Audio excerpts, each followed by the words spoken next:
The sound becoming ever more present for so many families caught in the crosshairs of war. Families like the Schindlers, praying that their beloved Amichai survives. The 33-year-old was at home with his wife and 6 kids when militants attacked the area around his house. As he tried to fight back, he sustained heavy injuries and is now in critical condition. He lives in a kibbutz called Kerem Shalom in southern Israel, right next to the border with Gaza. The location, mere steps away from where Hamas militants bulldozed through the border, tearing down a section of the fence. An image that has come to define this historic moment in the decades-long conflict. They threw a grenade on the door in front of him. He flew on his back. I thought he died, so I didn't even cry for help, his wife told me. His face badly beaten, one arm amputated, the other left with only 2 fingers on his hand. He's being treated here in Sheba Medical Center, the largest in Israel. It's been taking in victims with the most severe injuries. So far, the hospital says over 150 of the nearly 3,000 wounded have arrived here since the fighting began on Saturday morning. Yoel Haravan, a director at the hospital, says the types of injuries he's seen are mostly gunshot or shrapnel wounds and blast injuries. There are currently 42 patients like Amichai in critical condition, and the situation, he says, could get much worse. We are looking at the potential for a ground incursion. Should that happen, what sort of numbers can you expect here and what sort of injuries? Unforeseen, but it probably will be triple or quadruple numbers. It can get worse, but we are ready, and this is what we are training ourselves for many, many years. Sadly, this is not the first conflict. How are things different? It's the combination of civilians and military. So usually in the last conflict, most of the casualties were army soldiers. And for Amichai's family, this isn't the first time they're going through this pain. Over a decade ago, they lost Amichai's 24-year-old brother after he was shot by militants during a flare-up of tensions between Palestinians and Israelis. He had his whole life ahead of him, his mother says. Such wickedness, such cruelty. It takes me back 13 years coping with this massacre, this monstrosity. It's so difficult. But despite the horror, they remain positive. They have no other choice. We believe Amichai will get out of this alive, and everyone else who was injured will too. We want peace. This is all we want, his wife says. A desperate plea for hope, echoed by so many other innocent families on both sides of this conflict. Becky Anderson, CNN, Tel Aviv. Coming up on CNN Newsroom, we will take a look at the global economic impact of Israel's war on Hamas, from air travel to oil prices. As more carriers are changing routes and cancelling flights to Tel Aviv, United Airlines flights heading to Dubai from Newark are shifting their usual routes to avoid Israeli skies.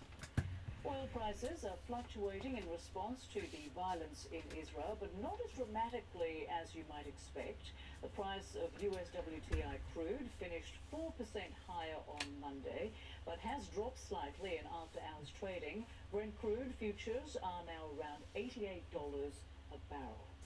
Live now from London is CNN's Claire Sebastian. Good to see you, Claire. So, what more are you learning about the impact of this Middle East conflict on the global economy and specifically on oil prices?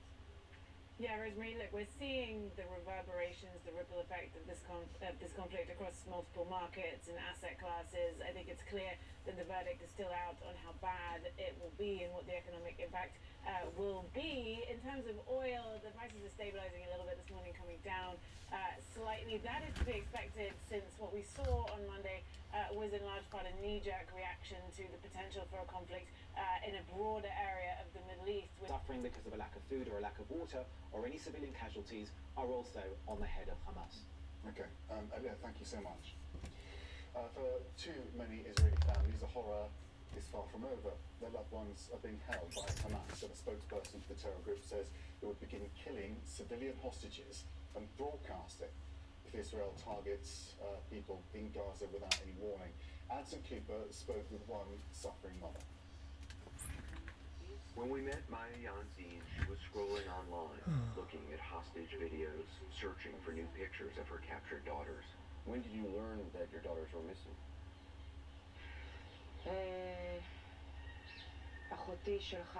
My sister sent me a photo of my older daughter Daphne sitting on a mattress in Gaza, she says. She saved it on her phone. It was posted by Hamas. The writing in Arabic says, "Dress her in prayer clothes, it's better." I thought at first that it was some kind of Photoshop the Arabs did, my Ayan tells me. I didn't think such a thing could be possible. You didn't believe it? No. My daughter? No. How does she look to you here? Afraid. Shock.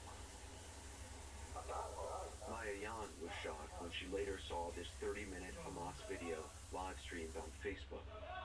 Her former husband, known as a leg wound, and is taken away.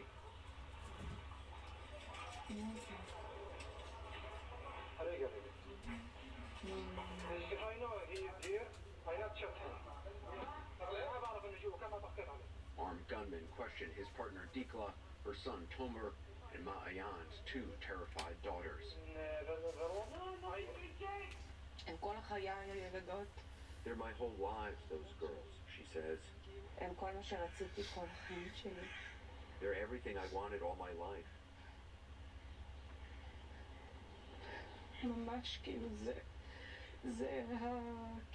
This is my existence, to be a mother. It's all I wanted. I didn't want to be rich. I didn't want to be married. I didn't want anything. I wanted to be a mom. To feel close to her daughter, she wears a highlight dress. To be a mother is all I wanted. Don't need to be rich. Don't need to be married. I just wanted to be a mother and have a daughter. And now I've got two beautiful ones. But they were recently kidnapped by Hamas. What is going to happen with them? I need my daughters. They are my life. I need my daughters. Without them, all I've got is strife. Come on, come back to me. Don't be killed by Hamas, you see. If you do that to them, Hamas, I'll never forgive you. I'll never forgive you my whole life.